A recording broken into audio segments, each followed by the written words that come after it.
पंतप्रधान नरेंद्र मोदी यांचं संसदेमध्ये जवळपास 1.5 तास भाषण झालं। या भाषणामध्ये त्यांनी युवा शक्ती, नारी शक्ती, गरीब आणि किसान या 4 स्तंभावर आमचं सरकार काम करतंय।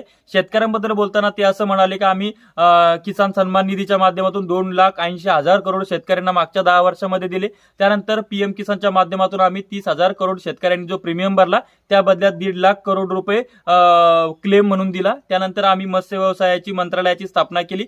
अशा बऱ्याचशा गोष्टी ते सांगत होते, परंतु शेतकऱ्यांच्या मालाला भाव मिळण्यासाठी त्यांच्याकडे काय योजना आहेत आणि त्यासाठी त्यांनी काय प्रयत्न केले याबद्दल ते बिलकुलही सांगत नव्हते। आणि मोदी साहेबांपर्यंत पीक विमा कंपनी हा सगळ्यात मोठा घोटाळा आहे हे सुद्धा जाणं गरजेचं आहे। त्यामुळे आपल्या शेतमालाला भाव मिळाला पाहिजे, इथल्या शेतकऱ्यांना त्याचा उत्पादन खर्च भरून निघून नफा मिळाला पाहिजे। या संदर्भात केंद्र सरकारनं पावलं उचलणं गरजेचं आहे, परंतु केंद्र सरकार दुर्दैवानं त्या संदर्भात कुठलीही पावलं उचलताना दिसत नाही। केंद्र सरकार आपल्या देशावरचा जो कृषीप्रधान नावाचा अलंकार आहे तो काढून टाकायच्या मागे